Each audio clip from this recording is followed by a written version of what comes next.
Vamos a continuar. Sabemos que a veces los recreos son demasiado cortos, pero bueno.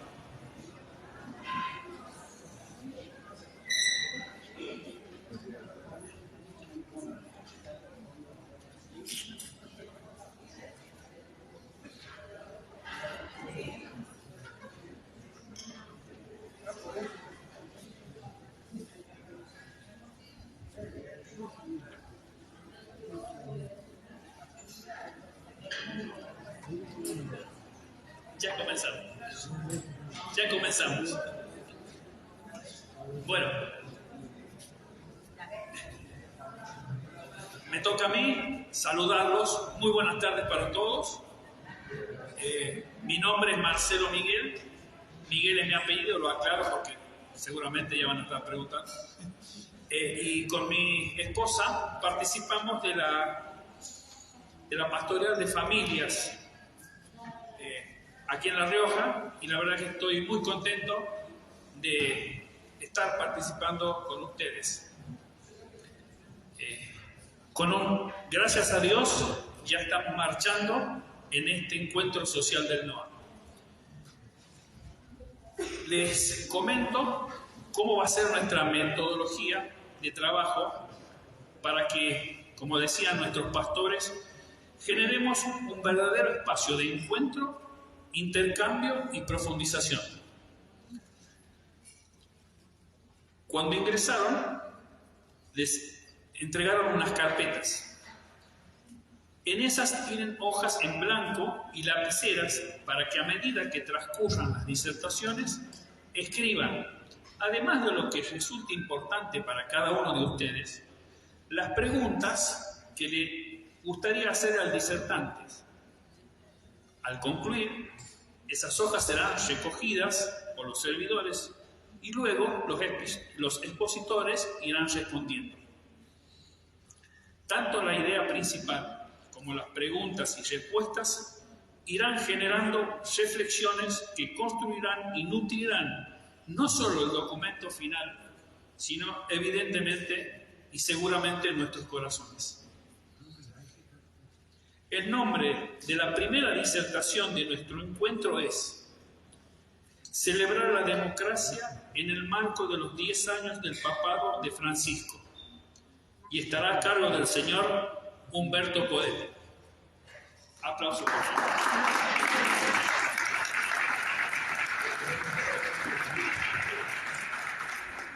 En primer lugar, quiero agradecer la invitación. Es un honor inmerecido, pero un gran gusto y una gran alegría compartir con ustedes estas jornadas.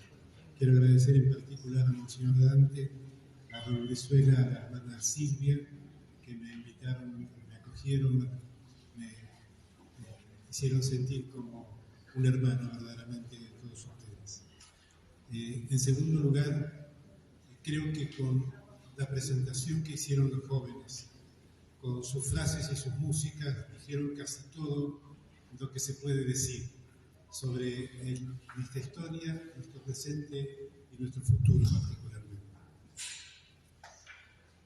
Yo quiero poner el acento en ese primer elemento, en que nuestra visión es una visión que integra el pasado como proyecto para el futuro que elaboramos en nuestro presente. Si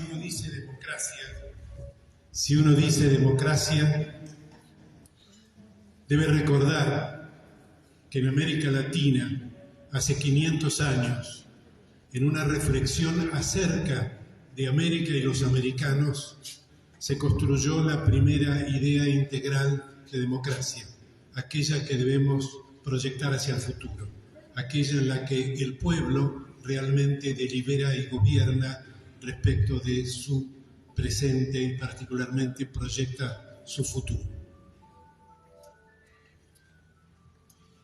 Esta es una frase de Francisco, de Fratelli Tutti, que creo que es clarísima. Se alienta una pérdida del sentido de la historia, una especie de deconstruccionismo, donde la libertad humana pretende construirlo todo desde cero, como si no hubiera ayer, como si no hubiera pasado, como si no hubiera una historia que nos trajo a todos hoy aquí. Son las nuevas formas de colonización cultural. Los pueblos que enajenan su tradición toleran que se les arrebate el alma. Pierden, junto con su fisonomía espiritual, su consistencia moral y finalmente su independencia ideológica, económica y política. Francisco tuvo un gesto inédito cuando salió al balcón. Te recuerdan, primero abrió los brazos, sonrió y luego se inclinó ante la Asamblea del Pueblo Universal reunida en la Plaza San Pedro, que llegaba hasta orillas del Tévere, y le pidió a la multitud que pidiera a Dios para que él pudiera impartir la bendición Urbi et Orbi. En este gesto estaba reconociendo esta idea de la democracia originaria de América Latina, que Dios ha depositado la autoridad en el pueblo, y es el pueblo quien la delega y quien la retira cuando el delegado no cumple lo ordenado. El primer acto de Francisco fue ese gesto, pero el segundo fue decir: me fueron a buscar al fin del mundo. En el momento de una crisis inédita de la humanidad, en el momento en que por primera vez en nuestra historia humana peligra la subsistencia de la vida, de toda forma de vida sobre la tierra, el Espíritu Santo, y para los no creyentes, la sabiduría milenaria de la Iglesia, puso a un latinoamericano y jesuita al frente de su conducción. Con el gesto recordó esto, que Dios deposita el poder en el pueblo y es el pueblo quien la delega y la retira. Por eso, cuando se habla de democracia, en cualquier lugar del mundo, Latinoamérica dio históricamente el ejemplo. No en la realización, pero sí en la propuesta, en la predicación, en la idea de que hay un futuro posible mejor. Estas palabras vienen de, precisamente, y por eso creo que lo eligieron a él, vienen de un continente en el que se realizó el más asombroso diálogo entre teologías. Un diálogo entre la teología cristiana y la teología de nuestras grandes civilizaciones americanas y de culturas también que no llegaron al grado de civilizaciones. De ese diálogo nacieron simultáneamente la doctrina social de la Iglesia, que hoy la conocemos formalmente a partir de las encíclicas que desde fines del siglo XIX comenzaron a difundir. Pero todas esas ideas que repetimos fueron dichas, escritas y practicadas por monjas, frailes, sacerdotes en nuestro territorio americano. Mientras ocurría esa tragedia de la conquista, la destrucción de bibliotecas, de culturas, de ciudades, simultáneamente nacía lo que somos nosotros hoy. El constitucionalismo moderno, para ir ya mucho más al grano contemporáneo, se relaciona con la Constitución de Estados Unidos de 1787 y la Declaración de los Derechos del Hombre y del Ciudadano de la Revolución Francesa de 1789. Sin embargo, cuando los miramos desde el presente, son dos hechos que no merecen reconocerse como artífices de ningún destino para el futuro. Ambas dos, la Constitución de Estados Unidos y la Declaración de la Revolución Francesa, sostuvieron y mantuvieron vigente la esclavitud, en primer lugar. La Revolución Francesa mantuvo vigente el Código Negro de Luis XV, que consideraba a los esclavos como cosas muebles, ni siquiera semovientes como son los animales, porque los esclavos ni siquiera tenían libertad de movimiento.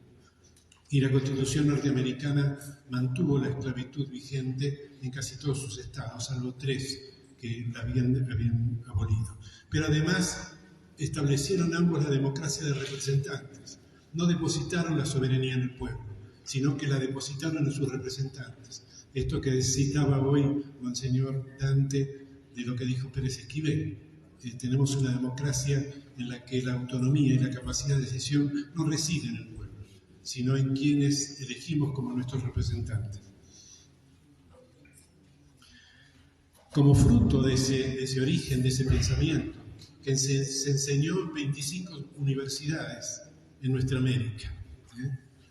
Nosotros, recuerden, tuvimos imprenta 100 años antes que Estados Unidos o Brasil. Se editaban más libros en el momento en que declaramos la independencia en América Latina que en España o en Portugal. Como fruto de eso, y muchos sacerdotes presentes como delegados americanos en las Cortes de Cádiz de 1812 y Porto y Lisboa de 1820, cuando después de la ocupación o en resistencia a la ocupación napoleónica se hicieron estas cortes en las que participaron diputados americanos, nosotros los americanos propusimos ambas dos cosas, la abolición de la esclavitud y la democracia directa, una forma de democracia residente del pueblo. Pero los diputados españoles y portugueses rechazaron nuestras propuestas en esas constituciones y dictaron constituciones que siguieron el criterio norteamericano y francés, mantuvieron la esclavitud y la democracia de representantes.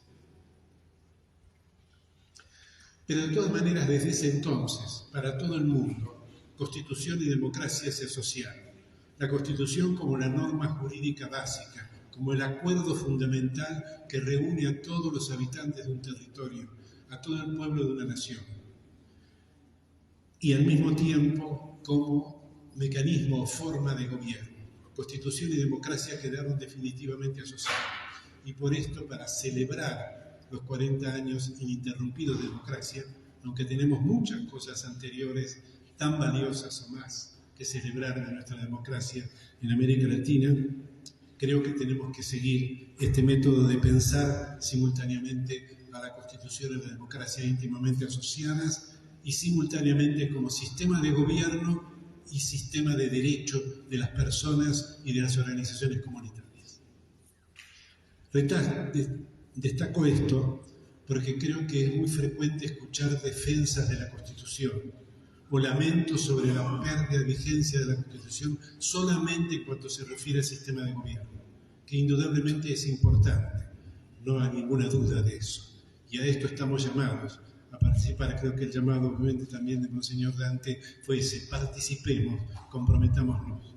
También creo que Teresa dijo: esto es una asamblea a favor de la democracia, porque todos estamos comprometidos, más allá de que formemos parte o no de algún gobierno o de algún partido político, en sostener y defender la democracia. Como sistema, por eso reitero que celebramos, y en eso estamos todos de acuerdo, en que la democracia, aunque sea frágil y débil como la que vivimos, es el sistema de gobierno que queremos. Pero lo que queremos señalar particularmente ahora, en este momento, son las deficiencias, lo que le falta para hacer una verdadera y profunda democracia. En primer lugar, que no debe ser un gobierno de representantes, debe ser un gobierno del pueblo. Nuestra Constitución dice: el pueblo no delibera ni gobierna, sino por medio de sus representantes. Ese por medio quiere decir que los representantes están obligados a hacer lo que el pueblo les manda y a escucharlo de modo permanente. Pero se han arreglado para eliminar el por medio y entonces dice: el pueblo no delibera y gobierna, sino que gobiernan los representantes. Esto es una deuda clave e importante.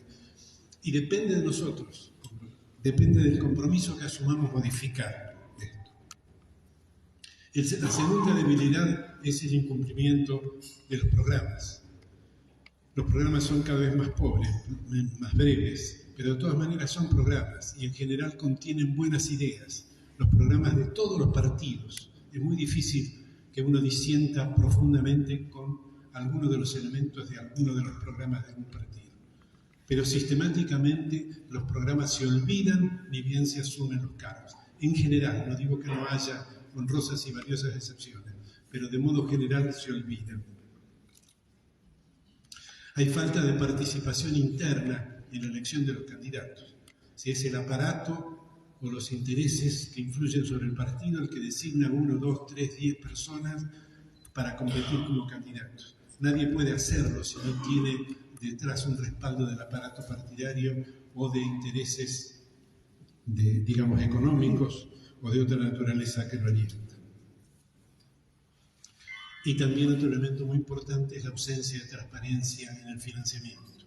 Realmente nunca se llega a saber claramente cómo, con qué fondos financió cada partido la campaña. Estas son 4 deudas, pero 4 deudas claves, porque no son deudas formales. En realidad lo que vamos a ver como las deudas que tiene la democracia con las personas y las organizaciones son principalmente derivadas de los incumplimientos del sistema de gobierno. Si realmente gobernara el pueblo, con toda seguridad que estaríamos mucho mejor. Y esto que yo estoy diciendo se aplica, por supuesto, no solo a nuestra querida patria y a toda América Latina, sino a todo el mundo. Esta crisis que estamos señalando en Argentina es una crisis global. En cuanto a los derechos de las personas, hoy también decía Monseñor Dante que es escandaloso el hecho de que haya pobres, indigentes y excluidos de la sociedad. Esta exclusión es la primera vez que existe en la historia, en el mundo. En un momento de la humanidad en que tenemos la mayor acumulación de riqueza de la historia y simultáneamente el mayor conocimiento científico y tecnológico, es un escándalo que el 30% de la humanidad esté en niveles de indigencia, pobreza y una buena parte excluidos directamente de participar o de pertenecer a la sociedad. Desde el comienzo del siglo XXI, hay movilizaciones en todos los pueblos del mundo, alzándose y protestando contra esto, cada vez con criterios más uniformes, cada vez más indignados frente a este escándalo. Y también tenemos, por primera vez en la historia, permanentemente 250 millones de personas migrando hacia el centro del mundo porque no pueden vivir en sus patrias de origen. La reducción del trabajo digno. Hoy sabemos claramente que lo único que crea valor real en la economía es el trabajo humano. Todo lo demás es recirculación o recambio o economía figurada o simulada. Pero cada vez, por una necesidad del desarrollo tecnológico, científico, se excluyen más y definitivamente puestos de trabajo. Y los que los suplen, creados por la economía popular, por la economía social, a veces por los auxilios gubernamentales, reciben salarios que no alcanzan para cubrir las necesidades de una vida digna. Con lo cual, aunque tengamos ocupación razonablemente creciente en número, es inaccesible desde la remuneración que percibe esa ocupación alcanzar la vida digna. El acceso a la propiedad. La Constitución declara y defiende y protege la propiedad, pero ¿la propiedad de quiénes? Hoy el acceso a la propiedad es muy difícil, si no imposible. Ya no hablamos solamente del acceso a la tierra. Quienes trabajan y labran la tierra, viven con ese fruto y contribuyen a que nos alimentemos, ven amenazada su propiedad de modo permanente. Y la vivienda, el techo, también es inaccesible para miles y miles de personas en la Argentina y en el mundo. La educación. No hay ninguna duda que la educación es un elemento importantísimo y que hoy se han logrado niveles de inclusión importantes en la Argentina. Es decir, inclusión de pertenencia o participación a la escuela, y que hay muchos maestros y maestras que hacen una labor descomunal para tratar de que además de esa inclusión haya formación, pero hay un déficit en la calidad de la educación. En esto yo quiero agregar un solo punto, porque no tengo ninguna duda que hace falta una educación de mucha mayor calidad, pero no dudemos en que aún esos que no reciben educación de calidad tienen y saben, en muchos casos, mucho más y mucho mejor respecto de lo que hay que hacer en el futuro. Por eso Francisco nos ha dicho que escuchemos la voz del pueblo, particularmente de ese pueblo que está sumergido, hundido para escuchar la voz de Dios. Y escuchando la voz de Dios, saber qué es lo que tenemos que hacer en el futuro. La actividad productiva también es una gran deuda. Todo aquel que quiere producir en la Argentina tiene dificultades graves. Sobre todo las pymes, pero no solo las pymes, también las empresas medianas y grandes las tienen. Cuando fuimos a la Semana Social de Mar del Plata, visitamos una pequeña empresa, una empresa de 50 trabajadores, que fabrica máquinas automáticas para envasar. Están exportando a Estados Unidos. Tienen algunos jóvenes aprendiendo ya a manejar esas máquinas, tornos muy complejos con que se hacen las máquinas. Pero eso nos ilusionó mucho, pero cuando nos contaron las dificultades, están al borde de no poder seguir fabricando, de no poder seguir exportando, por las dificultades que enfrentan. Bueno, la inflación la conocemos todos, es un azote para todas las actividades. La sufren los que tienen menos, los cuyos ingresos no alcanzan, pero en realidad en todos los niveles de la sociedad se sufre y afectan enormemente. Y por último, el extractivismo. No es que la Iglesia no quiera que usemos de los bienes naturales. Lo que pide urgentemente es que para salvar la vida en el planeta es imprescindible transformar los modos de producción, los modos de comercialización, los modos de transporte, los modos de consumo en que estamos desarrollando en el rumbo en el que vamos. No podemos seguir extrayendo litio, sacando la salmuera al sol durante 2 o 3 años para que se seque, cuando hay tecnologías que, por supuesto, disminuyen un poco la ganancia, pero no están fuera del alcance de ninguna de las empresas, que permiten sacar la salmuera, extraer el carbonato del litio y devolver el resto de la salmuera casi íntegra al humedal de altura, esos humedales que son tan frágiles y están en un equilibrio delicado. Tampoco podemos seguir eternamente sacando combustibles fósiles mediante el fracking.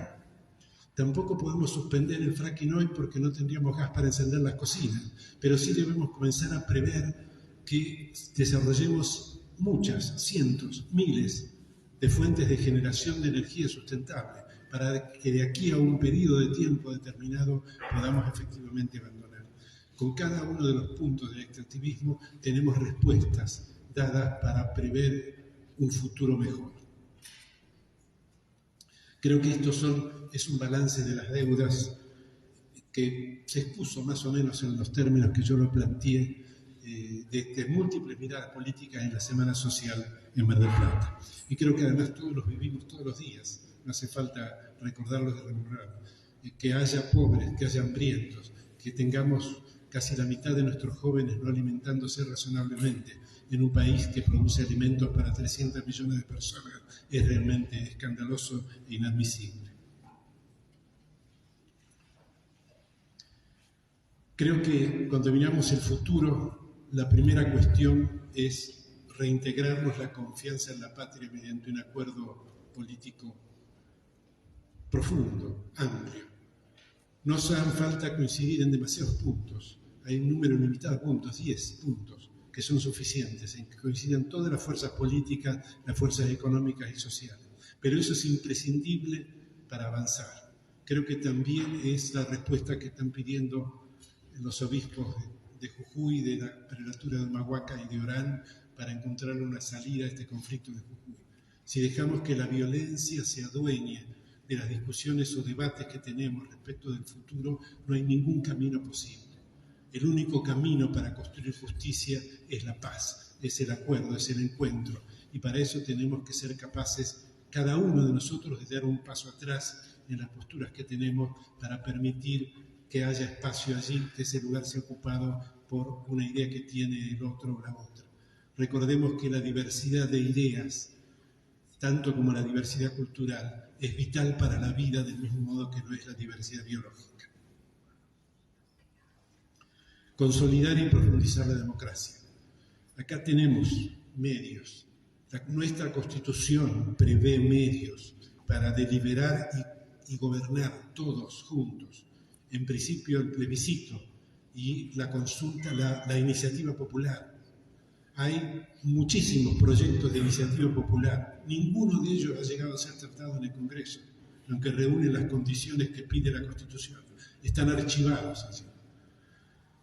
Y el plebiscito. Imaginemos si en Jujuy se hubiera convocado un plebiscito abiertamente. Seguramente no estaríamos en este punto de conflicto. Hubiera habido debates, discusiones acaloradas, pero no estaríamos en este punto. Entonces, primero es exigir que se empleen los medios que tiene nuestra Constitución para lograr que el pueblo pueda expresar, aunque sea parcialmente, sobre las cuestiones claves, su opinión, su pensamiento, su criterio. Pelear porque los mandatos sean obligatorios. No hay ninguna razón. El mandato civil, cuando ustedes le dan un poder a un abogado para que haga un juicio a otro, a un martillero para que venda una casa, si el abogado o el martillero no hace lo que usted le dijo, va preso. ¿Por qué un político que tiene muchas más responsabilidades no tiene un mandato obligatorio? Y por supuesto un juicio posterior si no ha cumplido lo que se le exigió. En tercer lugar, otra cosa que ya se mencionó, no voy a decirlo, pero que creo que es muy importante, la participación en las organizaciones comunitarias de naturaleza económica, sindical, los movimientos populares, las asociaciones educativas, los movimientos a favor del deporte, las cooperadoras escolares. Pensemos los centenares de modos en que el pueblo se organiza para satisfacer sus necesidades o para enfrentar desafíos. Y esas organizaciones suelen ser virtuosas, porque la necesidad reúne, la necesidad hace que todos sintamos que necesitamos del otro para poder avanzar. Entonces, este es un mecanismo central de la democracia. Por esto se insistió, lo mencionó el señor Dante también, la participación. Es el modo de participación más efectivo, el modo en que tal vez más directo, el que tenemos más al alcance, particularmente en las organizaciones que son más pequeñas, pero también en todas las organizaciones.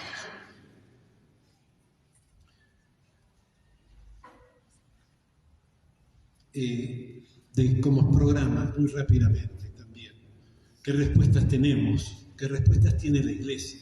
¿Qué respuestas ha dado este papado universal? El desarrollo sustentable. Desarrollo sustentable, y sustentable no quiere decir que cuidemos la naturaleza, no somos Greenpeace. Lo que queremos es cuidar la naturaleza y los hombres y las mujeres, las personas en relación activa con los bienes naturales, la creación en su conjunto. Y en esta idea yo creo que hay otro elemento que es básico y clave. Este es necesariamente un diálogo absolutamente entre todos. Recuerden que Laudato Si es la primera encíclica de la historia, tiene varias características, pero una es la primera que se dirigió a todos los habitantes del planeta. Antes hubo encíclicas dirigidas a todos los hombres y mujeres de buena voluntad, pero esta, el Papa no pregunta si tienen mala o buena voluntad, se dirige a todos, porque le dice, estamos todos amenazados de extinción. Y además nos convoca a un diálogo. No solo dice que dirige la encíclica, se quiere iniciar un diálogo con todos los habitantes del planeta para encontrar una solución a lo que vivimos. Mejorar la educación para todos. Y en esto creo que existe un compromiso que debe ser muy fuerte. La educación debe ser en torno, primero, a los valores humanos, primero en torno a los derechos de la persona humana. Nosotros decimos, y lo hemos dicho varias veces en lo que ya ha transcurrido, derechos del ciudadano. Pero no nos olvidemos que en nuestro pensamiento, ese mismo que yo citaba al comienzo, de la soberanía depositada por Dios en el pueblo, también incluye que es un derecho de las personas, por el solo hecho de nacer con vida, elegir la comunidad en que va a vivir, y que en esa comunidad la única exigencia que tenga sea cumplir los derechos y deberes que tienen los demás habitantes. Es decir, que la ciudadanía no debe ser un beneficio otorgado a su criterio por los estados, sino que es un derecho que los estados deben reconocer innatamente a cualquier persona, particularmente a los que, producto de la violencia económica, migran hacia otras naciones para vivir. Deben ser recibidos con los brazos abiertos. Y esto está incluido en la necesidad de mejorar la educación. Es decir, que mejorar la educación no es solo ciencia, tecnología, matemáticas, lo cual también es importante, sino primero que nada la formación personal, la formación espiritual. Y cuando sea posible, en el amor a Dios, expresado en el amor a los demás. Incrementar la participación del salario en la economía. Si reconocemos y decimos, la ciencia económica cada vez es más clara en ese punto, que el trabajo es realmente lo único que crea valor en la economía, es imprescindible que el salario crezca en su participación en el Producto Bruto Interno, no solo de Argentina y de América Latina, sino de todo el mundo. Tiene que por lo menos ser el 50%. Garantizar el sistema de seguridad social para todos. Ustedes saben que esto fue una cosa asombrosa y valiente cuando el mercado global, orientado por la aplicación creciente de tecnologías para eliminar el trabajo humano, se negó a esa eliminación del trabajo. Y estos desocupados, ya que sabían que su trabajo había desaparecido para siempre, dijeron: nosotros seguimos siendo trabajadores y trabajadoras. Y crearon trabajo, y siguen creando trabajo hoy día. Pero su salario es insuficiente y además no están protegidos por la seguridad social.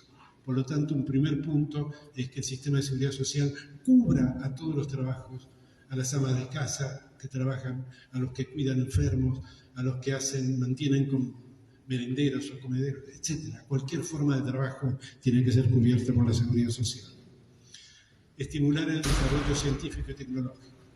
Hoy yo mencioné recién lo del litio. Un equipo de científicos argentinos ha desarrollado integralmente una tecnología que permite extraer el litio sin perjudicar la salmuera del fondo del salar. Y esto es un mérito importante, pero esto tenemos que promoverlo, protegerlo y desarrollarlo. Lograr que haya ciencia y tecnología hecha pensando en el Evangelio, sea uno creyente o no creyente, inspirada en hacer el bien a los demás, en ponerlo al servicio de las personas y no al servicio de la concentración de la ganancia o del poder. Cuidar los derechos de los pueblos originarios. En realidad, técnicamente la palabra originario creo que es descalificante de los pueblos originarios, porque ellos son un pueblo exactamente igual que todos nosotros. Pero de todas maneras se han convertido en un símbolo de la fragilidad, en un símbolo de la agresión al ambiente. Allí donde hay agresión al ambiente hay pueblos descendientes o herederos de los pueblos originarios que son los primeros que sufren, los primeros que son excluidos, que son privados del acceso a la tierra, del acceso al agua, del acceso a los alimentos, a la educación, etc. Por esto es un poco, yo diría, el emblema o la vanguardia que debemos cuidar, la vanguardia pobre, la vanguardia excluida, la vanguardia más dolorida de nuestra nación, y debemos cuidar particularmente de ellos. Incluir a las personas con adicciones. Un 30% de la población argentina, de una manera directa o indirecta, está hoy afectada por las adicciones. No podemos mirar para otro lado respecto de esto. La Iglesia está desarrollando una tarea enorme en este punto. Los hogares de Cristo son un ejemplo realmente asombroso y formidable. Cuidadores de la Casa Común, que también he visto que hay varias dirigentes de cuidadores de la Casa Común, también lo está haciendo. Pero esto además el Estado debe alentarlo y dedicarle, darle fondos, darle elementos de estructura. Por ejemplo, se secuestraron 8.000 o 9.000 hectáreas en Santa Fe, porque era un campo en el que aterrizaban avionetas de narcotráfico. Eso tiene que dedicarse, si era de narcotraficantes, tiene que dedicarse para recuperar a los adictos. Combatir la corrupción a todos los niveles. La corrupción es una enfermedad terrible, y peligrosa y muy contagiosa. Y que, por supuesto, como decía Sor Juana Inés de la Cruz, ustedes recordarán: hombres necios que acusáis a la mujer sin razón, sin ver que sois la razón de lo mismo que acusáis. Bueno, aquí la lucha contra la corrupción comienza por esto. El problema son los corruptos, pero los corrompedores son peor. Entonces tenemos que atacar la corrupción en todos los aspectos y sentidos. Los países más corruptos del mundo no son Argentina, ni Paraguay, ni Brasil. países más corruptos del mundo son, por ejemplo, Estados Unidos o Alemania. Hay casos enormes de empresas de corrupción. Tal vez ellos tienen acciones más efectivas que las nuestras, pero son mucho más corruptos que nosotros. Hace 15 o 20 años, lo que las empresas extranjeras pagaban en Alemania o en Estados Unidos en concepto de coimas en nuestros países era deducible del impuesto a las ganancias, del impuesto a la renta. Hace pocos años que han eliminado ese escándalo. Pero esto tiene que ser una batalla nuestra, cotidiana, permanente. Luchar contra el narcotráfico y la trata de personas. Tenemos la amenaza de Rosario, que es un ejemplo vívido. Hace 15 días tirotearon una parroquia porque el párroco había recibido a un chico joven en un estado de angustia y desesperación. Resulta que era un repartidor de droga de una banda y lo atacaba a otra banda. Y a raíz de eso tirotearon y hirieron a una mujer gravemente. No sé, espero que se haya salvado por este motivo. Y por supuesto querían matarlo al párroco porque había recibido este joven. Creo que esto ya en el Gran Buenos Aires se está viviendo y seguramente en las grandes ciudades está muy próximo a ocurrir. Esto también tiene que ser una batalla importantísima. Por ejemplo, exigir que no haya ningún tipo de contribuciones del dinero que proviene del narcotráfico en las campañas políticas y en los bancos. Los bancos son los principales lavadores de dinero, tengamos en cuenta. Bueno, yo sí que no me quiero ir. Indudablemente la situación del mundo es grave, gravísima. Esto de que haya un 30% de la humanidad en situación de tener que emigrar para sobrevivir, esto que en una nación como la nuestra tengamos la cantidad de chicos que no se alimentan lo necesario, es gravísimo. La guerra en Ucrania es grave. Cuando pensamos que había comenzado, que marchábamos hacia la paz, esto se está cortando. Pero en cualquier punto donde miremos, el mundo está mal, pero sin embargo hay muchas esperanzas. Como dijimos, en esa primera década de nuestro siglo, la humanidad alcanzó las peores cifras de toda su historia en materia de males y de situaciones perjudiciales. Y en ese momento la Iglesia tomó esa decisión notable, disruptiva, esa decisión que constituía de por sí sola un signo de contradicción al sistema global, que fue designarlo a Francisco como Papa.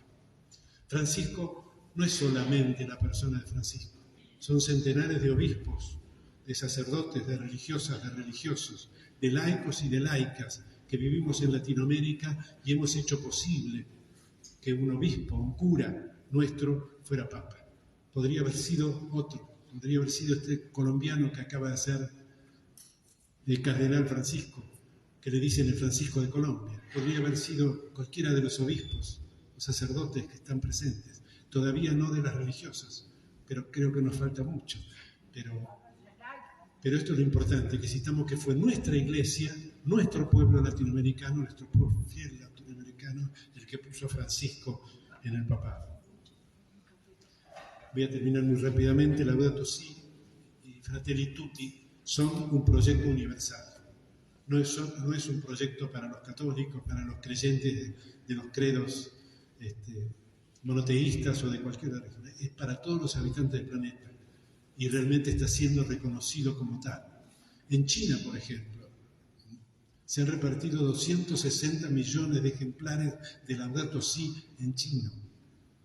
El Partido Comunista Chino, que es el más grande del mundo, tiene 80.000 afiliados. 3 veces o 4 veces, casi 4 veces. Bueno, Episcopalis Communio y Predicati Evangelii son las constituciones apostólicas de Francisco. Si no las han leído, búsquenlas en el Google y léanlas, porque es la Iglesia dando el ejemplo. El párrafo 6º, creo, 7º, de Episcopalis Communio le dice a los obispos: escuchen la voz del pueblo para escuchar la voz de Dios. Escuchando la voz de Dios van a escuchar la voz del pueblo. Les dice muchas cosas más, que a veces deben marchar al frente, a veces atrás, a veces en el medio. Y esto no es solo se dirige a los obispos, se dirige a todos, tenemos que aprender de ellos.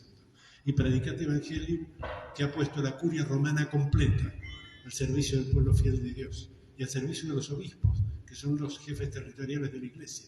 Es decir, Francisco quiere suprimir todo poder que no tenga que ver con el pueblo íntimo de Dios.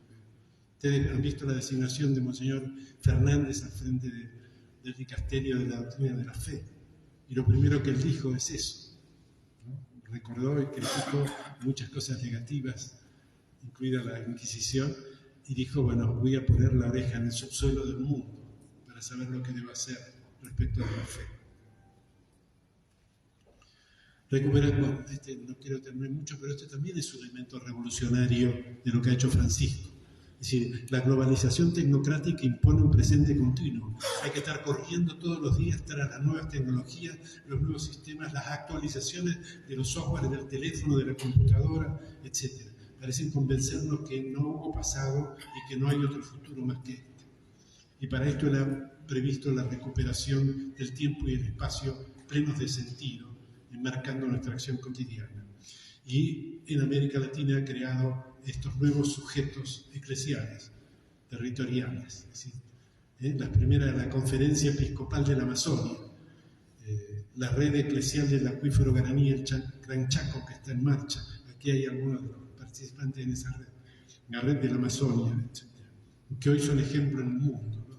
Están replicando en África, en Asia, en Europa, en Estados Unidos. Transformar mediante la iniciación de procesos, ya lo mencioné. Tenemos que cambiar el sistema productivo, pero para hacerlo no debemos decir, dejemos de hacer esto, sino comencemos a hacer estas otras cosas hasta que estas otras cosas crezcan lo suficiente para reemplazar las que estamos haciendo mal hoy. Y construir la paz. Esto es un elemento sustancial, importantísimo, en este momento de grieta y de conflicto. No hay ningún otro camino posible más que la paz. Si mantenemos los conflictos que se radicalizan, si dejamos que sean los violentos los que conduzcan la discusión, los violentos de cualquiera de las partes que participen, no vamos a encontrar ninguna solución, sino más perjuicio y más daño. Seamos predicadores y agentes de la paz al mismo tiempo que predicadores y constructores de justicia para un futuro mejor. Y concluyo con esta frase de Francisco que creo que resume todo lo de Fratelli Tutti. Vivimos en las sombras de un mundo cerrado. El mundo en el que vivimos está cerrado para la vida, está clausurado para millones de personas. Debemos pensar y gestar un mundo abierto que incluya a todos en paz y justicia mediante la mejor política. El instrumento para la transformación, el instrumento central es la política. Todos debemos ser políticos. Esto no implica para nada ser miembros de un partido político. Acá estamos siendo políticos y estamos haciendo política, de la buena política y de la mejor política, de la política inspirada en el Evangelio. Muchas gracias.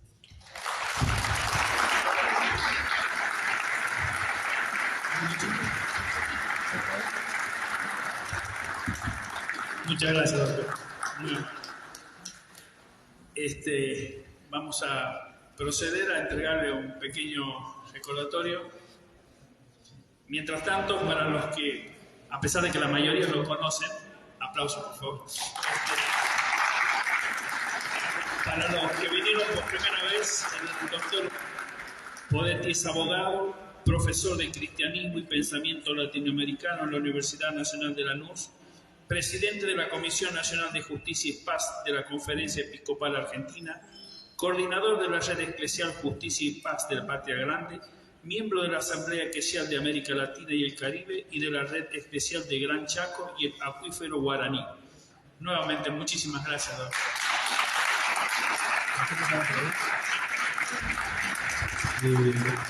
Muchas gracias.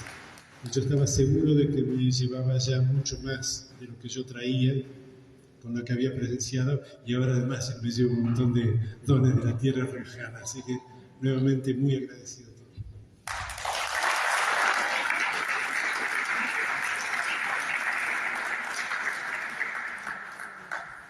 Bueno, muchas gracias Humberto.